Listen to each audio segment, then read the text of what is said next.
Hello students, इस lecture में हम देखेंगे 8051 के पोर्ट्स के बारे में। ऑलरेडी मैंने आपको ये बताया कि जब मैंने ब्लॉक डायग्राम आपको कराया था तो ब्लॉक डायग्राम में भी मैंने आपको बताया कि पोर्ट्स कितने हैं। फिर मैंने आर्किटेक्चर वाले लेक्चर में भी आपको ये बताया था कि कितने पोर्ट्स हैं, उनकी डिटेल्स क्या है। फिर मैंने पिन डायग्राम्स के टाइम भी आपको बताया कि टोटल पिन्स कितनी हैं पोर्ट्स की। अब उन पोर्ट्स का डिटेल्ड आर्किटेक्चर हम इस लेक्चर में देखेंगे। तो चलो लेट्स सी अबाउट 8051 पोर्ट्स। तो ऑलरेडी आपको पता है कि 8051 में 4 पोर्ट्स है। Okay, total 32 IO lines. तो let's see feature of each and every port. Fine, अब पोर्ट का फीचर्स क्या है? तो ये हमारा एक जनरल पोर्ट का डायग्राम है। फाइन, तो 8051 में टोटल 4 8 बिट के पोर्ट्स है। फाइन, हर पोर्ट बाय डायरेक्शनल है। क्या है? Bye directional. ओके, मतलब दोनों डायरेक्शन में काम करेगा। Fine, input as well as output. Port pin consist of D latch and output driver and input buffer. ठीक है, तो ये हो गया डी लैच। ओके, ये इनपुट बफर्स हो गए। यहां पे ये क्या है? इनपुट बफर्स हो गए। ओके, और ये क्या हो गया? Output driver. So this is latch. Fine, this are buffers. Fine, and this are drivers. तो ये सारी चीजें बहुत इंपॉर्टेंट है। ये हर पोर्ट में है। जैसे कि every port is having a bidirectional pin, उसमें एक लैच भी है, एक आउटपुट ड्राइवर भी है और एक इनपुट बफर भी है। मतलब 32 के 32 पिन्स में ये फीचर है।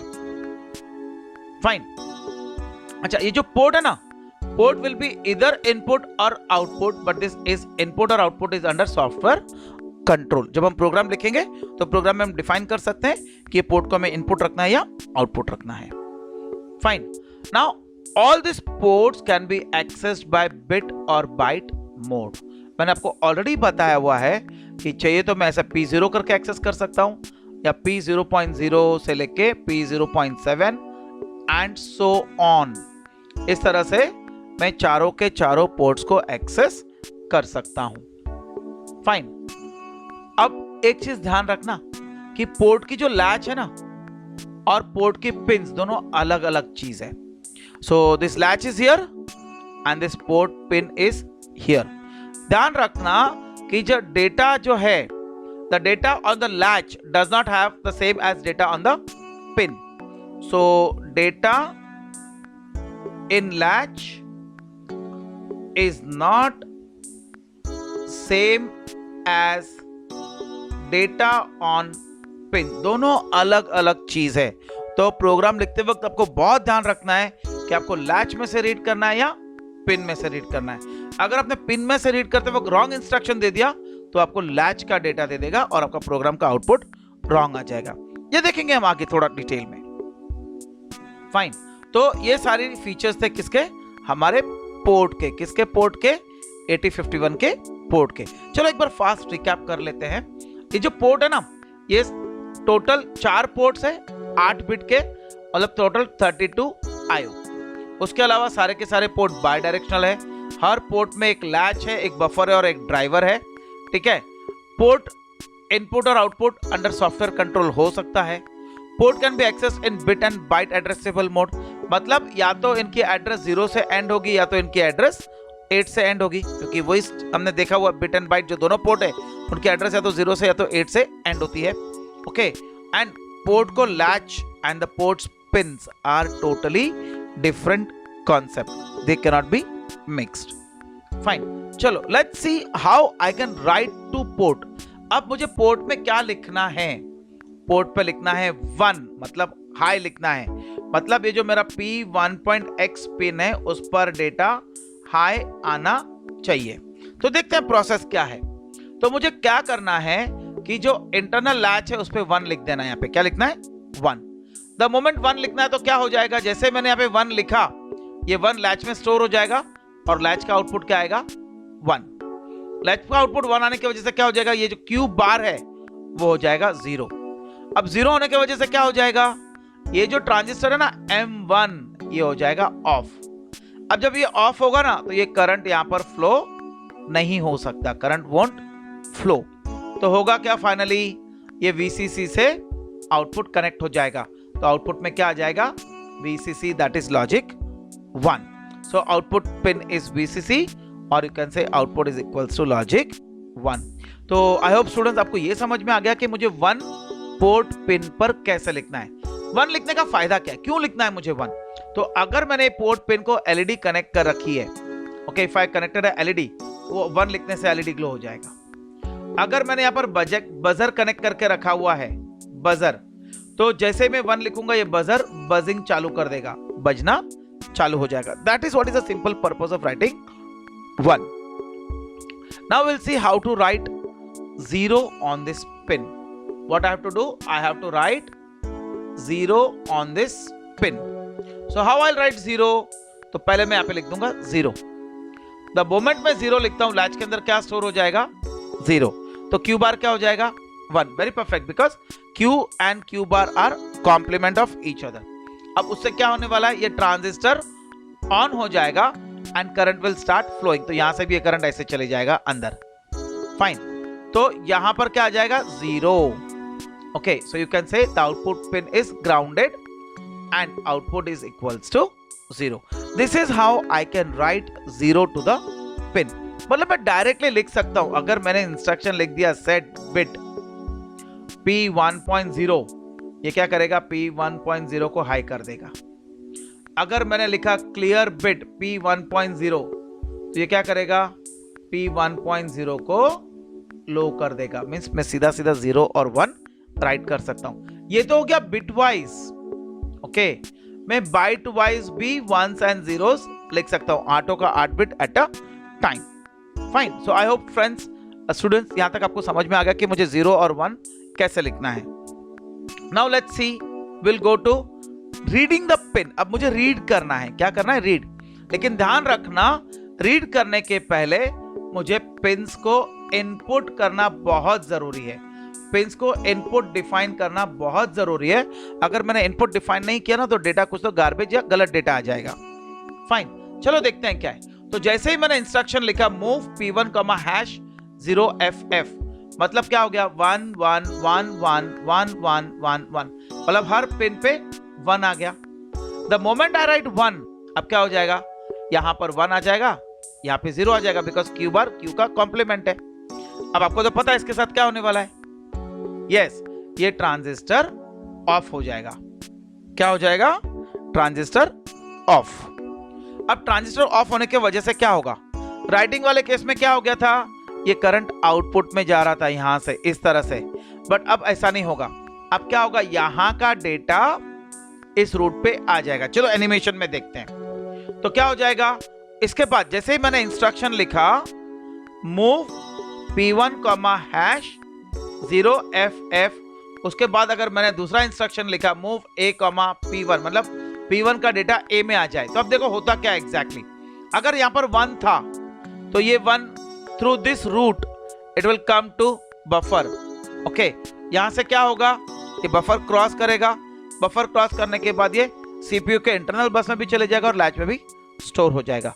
तो इट्स इंपॉर्टेंट, अगर मैंने ये इंस्ट्रक्शन नहीं लिखा तो इसका आउटपुट 1 हो जाएगा, लेकिन द मोमेंट मैंने सेकेंड इंस्ट्रक्शन ये लिखा, ये रीड करेगा। तो इट्स वेरी इंपॉर्टेंट कि आप सेकेंड इंस्ट्रक्शन क्या लिखते हो। फर्स्ट इंस्ट्रक्शन तो इनपुट के लिए हो गया, सेकेंड इंस्ट्रक्शन पिन को रीड करने के लिए हो गया। तो आई होप स्टूडेंट्स आपको यह समझ में आ गया कि अगर ये पिन हाई है तो कैसे रीड करना है, कैसे रीड करना है। अब चलते हैं लो रीड करने के लिए। पूरा प्रोसेस वैसा ही है, लेट्स सी। पहले मैंने इंस्ट्रक्शन क्या लिखा, मूव P1, #0FFX, मतलब सारे के सारे लैचेस में 1 आ गया। तो उसका Q बार आउटपुट क्या हो जाएगा, this is Q bar output. Q bar output 0 हो गया। ये 0 होने की वजह से क्या होने वाला है, यस, ट्रांजिस्टर ऑफ हो जाएगा। अब ट्रांजिस्टर ऑफ होने की वजह से क्या होगा, बहुत कुछ होगा। अगर मैंने नेक्स्ट इंस्ट्रक्शन ये नहीं लिखा तो ठीक है, मेरा पिन आउटपुट में हाई रहेगा, this pin will be connected from VCC to load, but मैंने सेकंड इंस्ट्रक्शन दिया है मूव P1, A, मतलब P1 का डेटा A में लेके आओ। तो क्या होने वाला है, सपोज इधर डेटा 0 था, अभी 0 डेटा यहाँ से बफर में आ जाएगा, ठीक है, ये बफर तक पहुंच गया। बफर तक पहुंचने के बाद क्या हो जाएगा, वो इंटरनल सीरियल बस, इंटरनल डेटा बस को कनेक्ट कर लेगा, मतलब इंटरनल डेटा बस पर 0 आ जाएगा। अब 0 आने के बाद वो डेटा लैच में भी स्टोर हो जाएगा। अब ये यहाँ पर 1 या 0 आता कहां से, तो मैं यहाँ पे कनेक्ट करता हूं सेंसर्स। सेंसर्स अगर एक्टिव है तो 1 देंगे, और अगर इनएक्टिव है okay then it will give 0। चलो मैं एग्जांपल लेके समझाता हूं कि अगर आपने लिखा है और अगर गैस लीकेज है, लीकेज है मतलब मेरा सेंसर हो गया एक्टिव, एक्टिव मतलब 1 दे देगा। ओके, वही गैस सेंसर अगर there is no leakage, leakage नहीं है तो क्या होगा, it will be deactive and the result will be 0। तो ये ध्यान रखना, जब भी आपको पोर्ट पिंस को रीड करना है, it's compulsory to write move A, #0FF, इससे पिंस इनपुट में आ जाती हैं, and the next instruction immediately following this will be P1, A।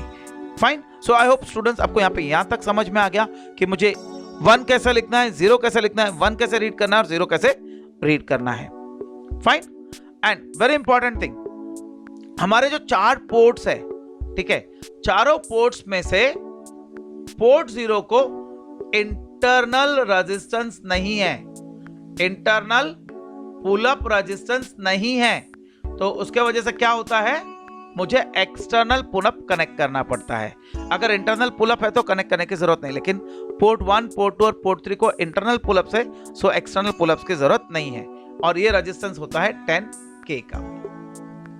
Fine, चलो अब देखते हैं पोर्ट 3 के अल्टरनेट फंक्शंस। तो port 3 can be used as input और आउटपुट। ऑन रीसेट पोर्ट हमेशा इनपुट हो जाता है, ठीक है। बाकी इन पोर्ट 3 को इंटरनल पुल अप रेजिस्टेंस भी है, सिर्फ पोर्ट 0 को ही इंटरनल पुल अप रेजिस्टेंस नहीं है, ठीक है। उसका अल्टरनेट यूज क्या है, तो अल्टरनेट यूज देखते हैं। अल्टरनेट यूज में P3.0 और P3.1 is for receiving the serial data, that is input, and serial data output, and they are connected with serial buffer. So this particular 2 pins are used for serial communication. उसके बाद P3.2 और P3.3 they are interrupt 0 and interrupt 1. Fine, they are controlled by TCON.1 and TCON.3. उसके बाद तो ये हो गया 2 pins किसके हो गई, इंटरप्ट्स की। नेक्स्ट 2 पिंस आ जाती है टाइमर्स की, pin number 4 and 5. So these 2 pins are for timers. And the last, that is control pins, read and write. Basically external memory को इंटरफेस करने के लिए काम में आती है। So I think guys आपको ये पोर्ट 3 का अल्टरनेट फंक्शंस समझ में आ गया। मैंने ऑलरेडी मेरे दूसरे वीडियोस में भी इनका इंट्रोडक्शन दिया है, but here I am explaining in some details. Fine, so थोड़ा सा वापस से देख लेते हैं रिकैप के लिए। तो पोर्ट 3 को मैं एज ए इनपुट और आउटपुट यूज कर सकता हूं। On reset port 3 is input, okay. It has internal pull up resistance. Port 1, port 2, port 3 तीनों को इंटरनल पुल अप रेजिस्टेंस है, बट पोर्ट 0 को नहीं होता, इसके लिए मुझे एक्सटर्नल रेजिस्टेंस लगाने पड़ते हैं। फाइन, और इनका अल्टरनेट यूज मैंने आपको ऑलरेडी बता दिया है। Fine guys, so I hope यहां तक आपको पोर्ट्स की सारी डिटेल्स मिल गई होगी। पोर्ट्स क्या है, उनको एक्सेस कैसे करना है, उनको एड्रेस कैसे करना है, 0 कैसे लिखना है और 1 कैसे लिखना है। Fine friends, thank you, take care. And अगर आपको अभी भी वीडियो नहीं समझा है, कुछ डिफिकल्टीज है, please go to start and see the video again.